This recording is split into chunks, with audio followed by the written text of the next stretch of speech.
Hello मेरे प्यारे बच्चों, स्वागत है आप सभी का एमके सर इंस्पिरेशन के एक और बेहतर वीडियो में। हमारे बहुत सारे प्यारे रसूलों की ऐसी डिमांड थी कि सर जिस तरह फिजिक्स के चैप्टर वाइज इंपॉर्टेंट टॉपिक को आप समझा रहे हैं उसी तरह चैप्टर वाइज न्यूमेरिकल को भी ले चलिए। तो हमारे रसगुल्ले बोले और हम ऐसा ना करें कतई हो ही नहीं सकता। चलिए आज के इस वीडियो में हम ये फर्स्ट चैप्टर है वैद्युत आवेश तथा क्षेत्र, फिजिक्स का पहला चैप्टर है बच्चों। और आज हम इसके न्यूमेरिकल को पार्ट 1 के माध्यम से समझेंगे और एकदम बेसिक लेवल से क्वेश्चन को उठाएंगे, है ना। ज्यादा खतरनाक पहले ही दे देंगे, पलटी हो जाएगी, है ना भाई। ज्यादा डोज बढ़ाएंगे तो क्या है, उसको पचा नहीं सकते। इसलिए क्वेश्चन प्यारा सा है, छोटे क्वेश्चन से शुरुआत करते हैं और पहला ही क्वेश्चन देख लीजिए, काफी मजेदार है। क्वेश्चन क्या कह रहा है बच्चों की एक वैद्युत द्विध्रुव 10⁴ न्यूटन प्रति कूलाम के वैद्युत क्षेत्र में 30 अंश के कोण पर रखा गया है और उस पर कह रहा है कि 15 × 10⁻⁻25 न्यूटन मीटर का बल आघूर्ण लग रहा है। तो वैद्युत द्विध्रुव आघूर्ण की गणना कीजिए। देखिए बहुत सारे बच्चे बोल रहे थे सर इतनी गर्मी में आप वीडियो बनाते हैं, क्यों पंखा नहीं लगवा रहे हैं। तो देखिए भाई, आपको भी ये दर्द फील होना चाहिए। जब आप इस दर्द को महसूस करोगे ना लाइफ में, तभी बहुत आगे जाओगे, है ना। अभी हमारे पास चीजें पर्याप्त नहीं भाई कि हम डिजिटल बोर्ड लाएं बच्चों, लेकिन पूरी ईमानदारी से आपके लिए दिन रात मेहनत करते हैं, बस इतना जानिए। ठीक, चलिए क्वेश्चन क्या कह रहा है आपने पढ़ लिया। अब ध्यान से समझना, हमने इस पर जो भी फार्मूला लगेगा उसको हमने अच्छी तरह से देख लिया, यानी उसका निगमन भी करवा दिया है। 12th फिजिक्स 2024 प्लेलिस्ट बनाया, सब वीडियो वहां पर है। क्वेश्चन में क्या है वो देखते हैं। जब भी पीछे देखिए कह रहा है कि एक वैद्युत द्विध्रुव 10⁴ न्यूटन प्रति कूलाम के, इसको छोड़िए, वैद्युत क्षेत्र में रखा है ई का मान। ई से क्या अपन दर्शाते हैं बच्चों, ई से दर्शाते हैं वैद्युत क्षेत्र को। तो वैद्युत जो क्षेत्र है यानी ई का मान है वो कितना है, 10⁴ न्यूटन प्रति कूलाम है। नेक्स्ट आगे चलते हैं, 30 अंश के कोण पर रखा है रसगुल्लों। थीटा बराबर क्या रख देंगे बच्चों, थीटा बराबर हम रख देंगे 30 अंश। आगे चलिए, आगे चलते हैं। क्वेश्चन क्या कह रहा है कि 15 × 10⁻⁻24 न्यूटन मीटर का बल आघूर्ण लगता है। और बबुआ बल आघूर्ण को अपन किससे दर्शाते हैं, टाउ से दर्शाते हैं। तो हो जाएगा 15 × 10⁻⁻25 न्यूटन मीटर। ये रहा बल आघूर्ण। तो कह रहा वैद्युत द्विध्रुव आघूर्ण की गणना कीजिए, यानी P का मान आपको निकालना है। तो एक फार्मूला होता है बच्चों, टाउ बराबर, ध्यान से समझिएगा, टाउ बराबर PE sin थीटा। टाउ बराबर PE sin थीटा, ये एक क्या है, फार्मूला है। ठीक, एक समान वैद्युत क्षेत्र में द्विध्रुव पर लगने वाला जो बलाघूर्ण होता है उसी के लिए ये फार्मूला है, यही अप्लाई होगा। क्योंकि ई दिखाई पड़ रहा है, थीटा दिखाई पड़ रहा है, टाउ दिखाई पड़ रहा है, पी दिखाई, और पी का मान पूछना है। तो इस फार्मूले को थोड़ा हम क्या करते हैं, इसमें थोड़ा हम अपने से छेड़खानी कर देते हैं, है ना।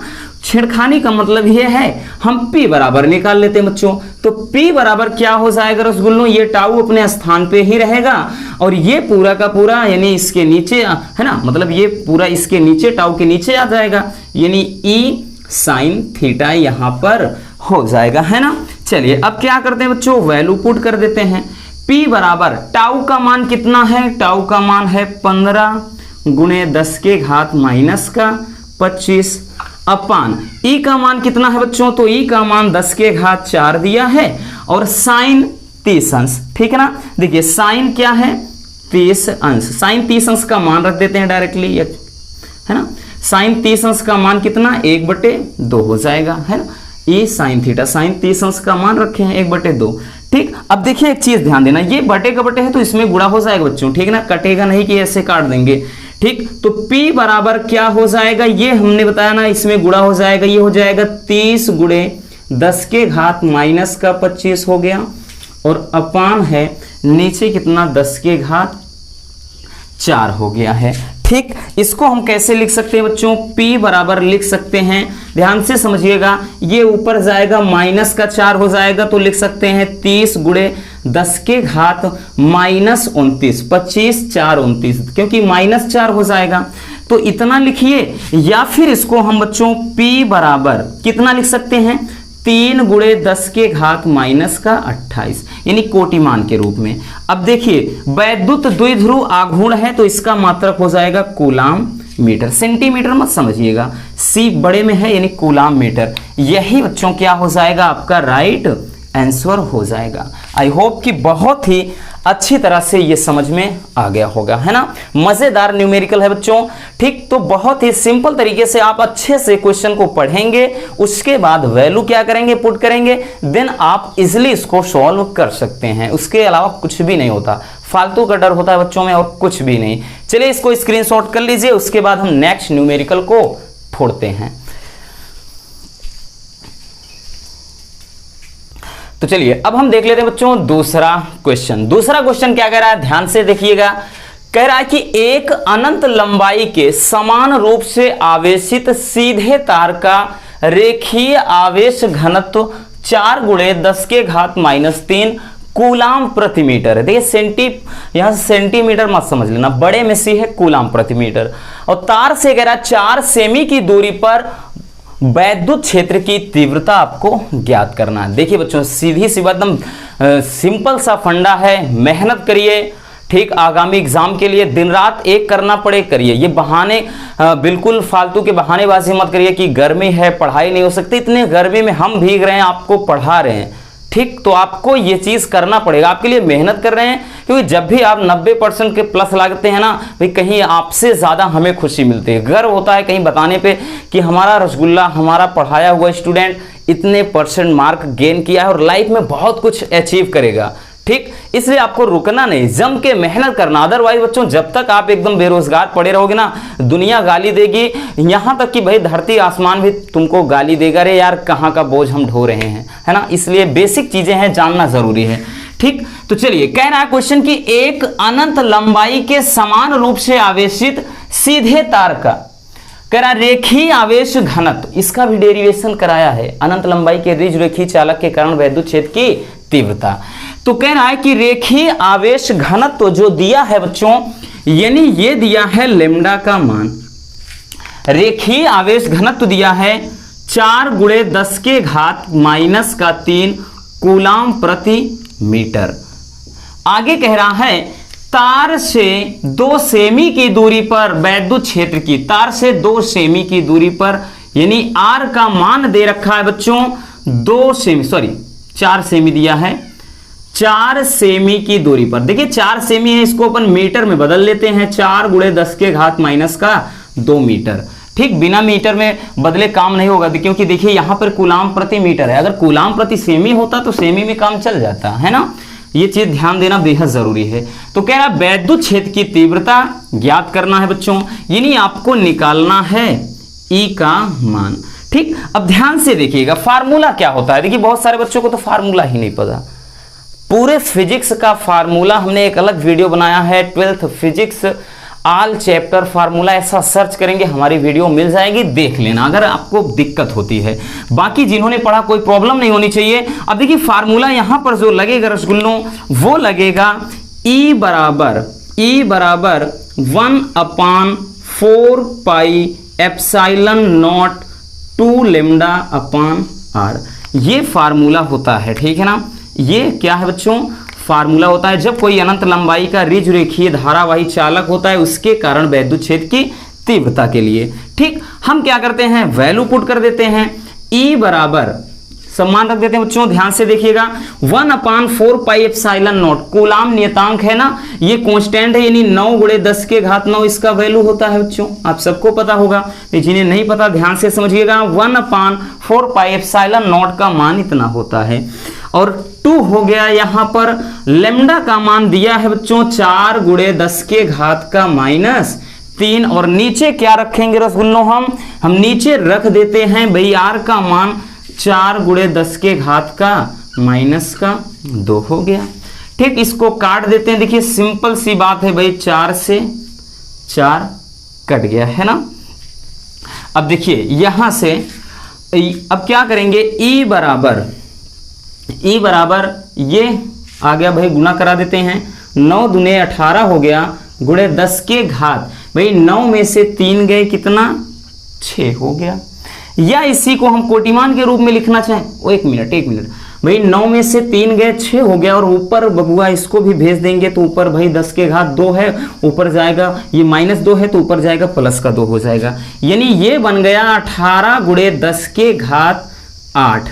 ठीक, इतना न्यूटन प्रति कूलाम लिख दीजिए इतना। या कोटिमान के रूप में लिखना चाहते हैं भाई, कोटिमान के रूप में 1.8 गुणे 10 के घात 9, इस रूप में भी लिख सकते हैं। तो कोटिमान के रूप में लिखिए, चाहे आप ऐसे लिख दीजिए, ये हो जाएगा आपका राइट आंसर। ठीक, बहुत सिंपल है। और सारे के सारे जो न्यूमेरिकल है बच्चों, ये प्रीवियस ईयर में लगातार रिपीटेड क्वेश्चन है, फालतू का क्वेश्चन नहीं ला रहे हैं, ठीक है ना। इसलिए इनको तो आप डेफिनेटली एकदम तैयार करके ही जाओगे, इतना जरूर अपने माइंड में रख लेना। तो चलिए इसको स्क्रीनशॉट कर लीजिए, चलते हैं हम अगले न्यूमेरिकल की तरफ। चलिए नेक्स्ट क्वेश्चन क्या कहता है, और ये क्वेश्चन बात करें बच्चों तो 2022 और 23 दोनों में पूछा गया था, है ना। वैल्यू चेंज हो सकता है लेकिन कॉन्सेप्ट सेम था। क्वेश्चन कह रहा है बच्चों, ध्यान से समझ लेना, पहले अच्छे से एक बार 2 बार क्वेश्चन को डीपली पढ़ा करो, तब जाकर के उसका कुछ ना कुछ सॉल्यूशन मिलेगा। पहले नजर में तो भाई धोखा हो सकता है। क्वेश्चन क्या कह रहा है बच्चों कि एक वैद्युत द्विध्रुव 1 गुणे 10 के घात -6 कूलाम परिमाण तथा इतने कूलाम परिमाण, इसका मतलब ये क्या है, आवेश है बबुआ। सवाल का देखिए हमें जवाब यहां पे मिल गया ना। द्विध्रुव कह रहा है 1 गुणे 10 के घात -6 कूलाम है। कूलाम का मतलब क्या भाई, आवेश का मात्रक ही तो कूलाम होता है। तो Q का मान जो दिया है बच्चों, Q का मान दे दिया है। Q का मान कितना दिया है, चलिए देखते हैं। वो दिया है 1 गुणे 10 के घात -6 कूलाम। आगे कह रहा है कि इतने परिमाण तथा विपरीत प्रकृति की 2 आवेशों से बना है, यानी एक वैद्युत द्विध्रुव है। वैद्युत द्विध्रुव हमने बताया भी था कि वैद्युत द्विध्रुव 2 आवेशों से बनता है भाई, -Q +Q आवेश से, और उसके बीच की जो दूरी होती है 2L होती है ना। ये चीज तो बताए थे कि अगर 2 ये आवेश है, एक पे -Q एक पे +Q आवेश है ना, A सिरा मान लेते हैं, B सिरा, और इसके बीच की जो दूरी होती है वो 2L होती है। यही है क्या, वैद्युत द्विध्रुव। तो आगे कह रहा है कि आवेशों के बीच की दूरी मतलब बबुआ 2L है ना, इसके बीच की दूरी 2L होती है। आवेशों के बीच की जो दूरी कह रहा है, यानी 2L का मान, पूरे का मान कह रहा है, L अकेले का नहीं, इनके बीच की जो दूरी है वो 2 सेमी है। कितना बच्चों, 2 सेमी है। तो इसको हम लिख सकते हैं 2 गुणे 10 के घात -2 मीटर है ना, इतना। आगे कह रहा है कि द्विध्रुव को 1 गुणे 10 के घात -5 है न्यूटन प्रति कूलाम के वैद्युत क्षेत्र में, वैद्युत क्षेत्र बोले तो E का वैल्यू दिया है, ठीक है ना। वैद्युत क्षेत्र कितना है, 1 गुणे 10 के घात 5 न्यूटन प्रति कूलाम के वैद्युत क्षेत्र में रखने पर कह रहा है द्विध्रुव पर अधिकतम बल आघूर्ण ज्ञात कीजिए। अब अधिकतम बल आघूर्ण कब लगता है, जब थीटा बराबर कितना 90 डिग्री हो, यानी 90 अंश का मान हो। समझ में आ गया रसगुल्लों क्या कॉन्सेप्ट है। जो नए होंगे समझ नहीं पाएंगे कि रसगुल्लों क्यों कहते हैं, भाई आप लोग रसगुल्ले हो, है ना, रसगुल्लों से कम थोड़ी मीठे हो। चलिए इतना हो गया। तो कह रहा है कि अधिकतम बल आघूर्ण ज्ञात करना बच्चों, यानी टाउ मैक्सिमम निकालना है। ठीक, ज्ञात करना है टाउ मैक्सिमम। तो फार्मूला देखिए, सबसे पहले हम क्या निकालेंगे, फार्मूला तो आपको हमने बताया ना, पता है टाउ बराबर PE साइन थीटा लगेगा, यानी टाउ मैक्सिमम है तो भाई थीटा का मान हमने बताया 90 रख देंगे, 1 हो जाएगा, यानी टाउ मैक्सिमम करेंगे तो केवल PE हो जाएगा। ठीक, PE। अब ये मत ढूंढना साइन थीटा कहाँ गया, क्योंकि अधिकतम बोल दिया है। अधिकतम कब होता है, जब थीटा बराबर 90 अंश रखा जाए। साइन 90 अंश का मान 1 हो जाएगा, कोई वैल्यू नहीं, मतलब ही नहीं रह गया। तो इतना। लेकिन इससे पहले जनाब हमें P का मान तो कहीं दिख नहीं रहा इसमें, है ना। देखिए क्यों है, 2L है, E है, तो काम कैसे चलेगा। सबसे पहले हम P का मान निकाल लेते हैं। तो भाई फार्मूला भी तो होता है कि 2 आवेशों में कोई एक आवेश तथा उनके बीच की जो दूरी है कि गुणनफल को वैद्युत द्विध्रुव आघूर्ण कहते हैं, यानी P बराबर Q गुणे 2L। यहां से हम P का मान निकालेंगे तब जाकर के ये निकालना पड़ेगा, है ना। आसान होता है, बस थोड़ा सा घुमा देता है, उसी में बहुत सारे बच्चे घूम भी जाते हैं।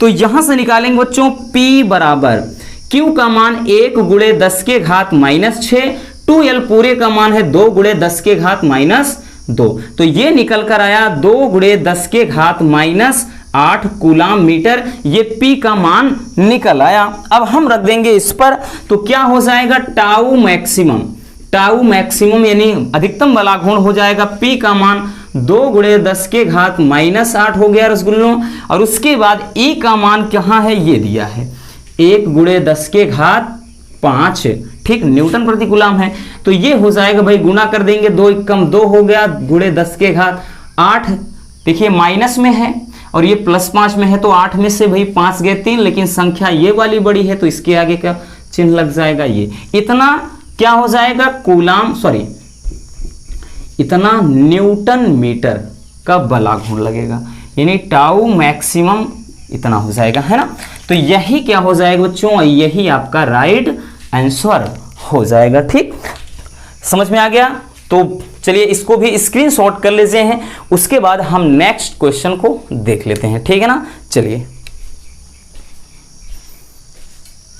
चलिए ये जो क्वेश्चन है बच्चों, नन्हा मुन्ना प्यारा और दुलारा क्वेश्चन है, आप लोगों की तरह ही बिल्कुल प्यारा है, बहुत ही आसान भी है और बहुत ही कठिन भी लगता है ना।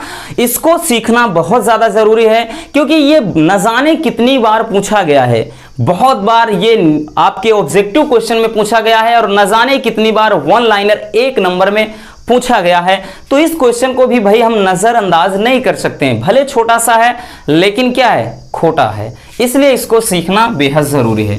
कह रहा है 1 कूलाम आवेश में कितने इलेक्ट्रॉन होते हैं। ठीक, तो चलिए देख लेते हैं। कह रहा कि 1 कूलाम आवेश में, मतलब बच्चों Q का मान कितना दे दिया है, 1 कूलाम। देखिए किसी भी क्वेश्चन को हम लाइटली नहीं ले सकते हैं, है ना। नहीं आप इतना सोचेंगे भाई ये तो एकदम हलवा है, अरे हलवा सबके लिए ना है बबुआ, किसी किसी के लिए भाई ये क्या है, खतरनाक है, इसलिए जरूरी है। तो Q का मान 1 कूलाम आवेश दे दिया है। कह रहा 1 कूलाम आवेश में कितने इलेक्ट्रॉन होते हैं, नंबर्स ऑफ इलेक्ट्रॉन यानी n का मान पूछ रहा है। और इलेक्ट्रॉन पर चार्ज कितना होता है, E का मान कितना होता है, तो E बराबर होता है 1.6 गुणे 10 के घात -19 कूलाम, हमें पता है ये। तो फार्मूला कौन सा अप्लाई होगा, फार्मूला लगेगा बच्चों Q बराबर N × E, है ना, ये वाला फार्मूला लगाएंगे। Q बराबर I × T भी होता है, कब, जब समय और धारा दिया हो, लेकिन यहाँ पे Q बराबर N × E लगाएंगे। किसका मान पूछ रहा है, इलेक्ट्रॉन की संख्या N का मान पूछ रहा है, तो N बराबर क्या हो जाएगा, Q/E हो जाएगा। तो इसकी मदद से हम N बराबर Q पे, यानी Q कितना दिया है, आवेश कितना दिया है, 1 कूलाम, इलेक्ट्रॉन पर चार्ज 1.6 गुणे 10 के घात -19। भाई इसको हम देखिए ऊपर ले जाएंगे, ठीक, ध्यान से समझिएगा, इसको हम घात ऊपर ले जाएंगे, इसको हम 1/1.6 लिख सकते हैं, और ये घात 10 के घात कितना +19 हो गया। इसको अगर हम काटेंगे बच्चों 0, ये हो जाएगा 0.62, ठीक है ना, 625 इतना हो जाएगा काटने पर, ठीक है ना। 16 छक्के 96 हो गया, 2 दूना 32, हाँ ठीक है। तो ये n बराबर कितना हो जाएगा, 0.625 गुणे 10 के घात ये 19। अब देखिए जब भी दशमलव, अगर दशमलव पीछे ले जा रहे हो तो घात में माइनस होता है, ध्यान से समझना बच्चों। दशमलव अगर हम पीछे की ओर ले जाएंगे तो माइनस लगाते हैं, आगे की ओर भगाते हैं तो प्लस लगाते हैं, इस बात का ध्यान देना। बहुत सारे बच्चे इसमें दिक्कत, मतलब इनको दिक्कत क्रिएट हो जाती है, प्रॉब्लम शुरू हो जाती है कि भाई यहाँ पर ले जाएंगे तो प्लस करेंगे कि माइनस करेंगे, यही नहीं समझ में आता। तो ये दशमलव हम पीछे की ओर ले जाएंगे तो घात में माइनस का कर देंगे, तो इसको हम लिख सकते हैं कोटिमान के सही रूप में कितना, 6.25 गुणे 10 के घात कितना 18, क्योंकि एक अंक खिसका दिए हैं। इतना क्या हो जाएगा, नंबर्स ऑफ इलेक्ट्रॉन, इलेक्ट्रॉन की संख्या कितनी बच्चों, 6.25 गुणे 10 के घात 18 इलेक्ट्रॉन होंगे कितने आवेश में, 1 कूलाम आवेश में, ठीक ना। तो बस आज के इस वीडियो में इतना ही। उम्मीद करता हूं आज का सेशन काफी ज्यादा इंटरेस्टिंग लगा होगा। अगर वीडियो पसंद आई है तो प्लीज वीडियो को प्यार से एक लाइक कर देना, और नए हैं तो चैनल को सब्सक्राइब जरूर कर लीजिए, और कमेंट बॉक्स में एक प्यारा सा कमेंट जरूर छोड़ देना। मिलते हैं किसी और ऐसे मजेदार वीडियो के साथ। Love you, bye bye, take care.